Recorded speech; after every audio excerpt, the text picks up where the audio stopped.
ENT में ASO हम देखेंगे आज, एक्यूट सुपरेटिव ओटाइटिस मीडिया। ठीक, अब एएसओ को औसम बनाते हैं। अब औसम कैसे बनाएंगे, इसको जो ओ है इसको कंसिडर कर लेते हैं अपन टिम्पेनिक मेम्ब्रेन।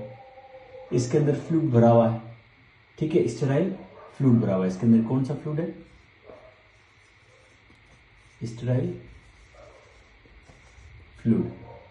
अब इसको औसम कैसे बनाएंगे, इसके अंदर अपन स्पोक्स डाल देते हैं बीच में, ठीक है, ये स्पोक्स डाल दिए। अब ये कैसा दिख रहा है, कार्ट व्हील की तरह दिख रहा है, कार्ट के व्हील की तरह दिख रहा है। ये इसकी कार्ट व्हील अपीयरेंस हो गई। अब अपने स्पोक्स डाले थे, स्पोक्स डालते हुए बंदे को क्या हो रहा है,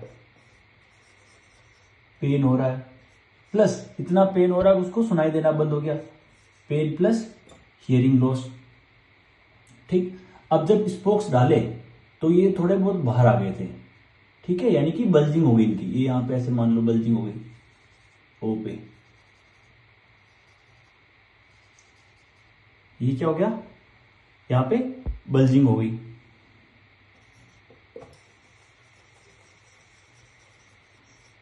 बल्जिंग ऑफ टिम्पेनिक मेम्ब्रेन, ये टिम्पेनिक मेम्ब्रेन तो थी जिसके अंदर फ्लूइड था स्टेराइल, ठीक, बल्जिंग हो गई, बल्जिंग ऑफ टिम्पेनिक मेम्ब्रेन। अब क्या हुआ, जब यहां पे पेन हुआ था, पेन और हियरिंग लॉस, तो पेन के साथ क्या होगा, रेडनेस, ठीक, प्लस अब ये पहले तो खुला था पूरा अंदर से, अब क्या हुआ, स्पोक्स डाले तो कंजेस्टेड भी तो हो गया, redness and congestion is seen. ठीक, अब इसके अंदर फ्लूइड पहले से था, स्पोक्स डाले, यहां पे बल्जिंग हुई, ठीक, अब यहां से ये फ्लूइड जो है गिरने लग गया, और ये जो फ्लूइड जो गिर रहा है वो किस मैनर में गिर रहा है, पल्सेटाइल मैनर में। किस मैनर में गिर रहा है, पल्सेटाइल डिस्चार्ज हो गया, और इसी पल्सेटाइल डिस्चार्ज को बोलते हैं लाइट हाउस साइन।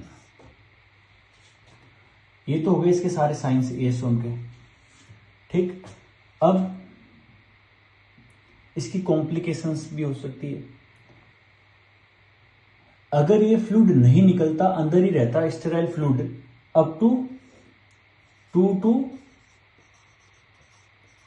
3 months, तो ये क्या गाढ़ा होने लग जाता, ठीक, अगर गाढ़ा होने लग जाता तो इसको बोल देंगे एसओएम, सीरियस ओटाइटिस मीडिया, जिसको हम कहते हैं ग्लू की तरह गाढ़ा हो जाता है ये, ठीक है, ग्लू ईयर,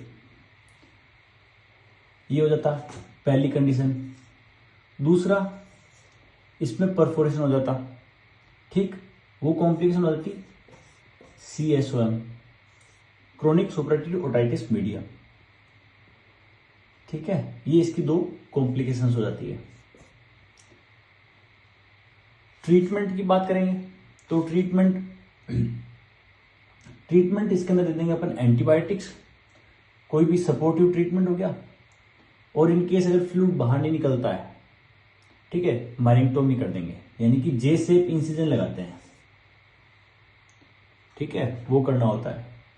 कुछ केसेस के अंदर कुछ नहीं करा, सपोज सारे ट्रीटमेंट फेल हो गए, यहां से फ्लूइड निकल रहा, परफोरेशन शुरू हो गया, ठीक, तो मोस्टली 80 to 90% केसेस में क्या होता है, फ्लूइड, मेन प्रॉब्लम क्या थी, इसके अंदर फ्लूइड भर गया, 80-90% के अंदर अगर फ्लूइड अपन बाहर निकाल दे, जब इंसिजन दे रहे हैं जैसे, उसमें भी तो क्या फ्लूइड तो बाहर निकाल रहे हैं, ठीक, अगर नहीं हुआ इसका कोई ट्रीटमेंट, कुछ नहीं करा, तो अल्टीमेटली परफोरेशन हुआ, परफोरेशन से जो भी फ्लूइड था वो सारा बाहर आ गया, और ट्रीटमेंट भी अपन यही करते हैं, इंसिजन लगा के। तो 90% केसेस अराउंड में ये अगर फ्लूइड बाहर आता है, परफोरेशन होता है, तो ऑटोमेटिकली हील होकर ठीक हो जाता है।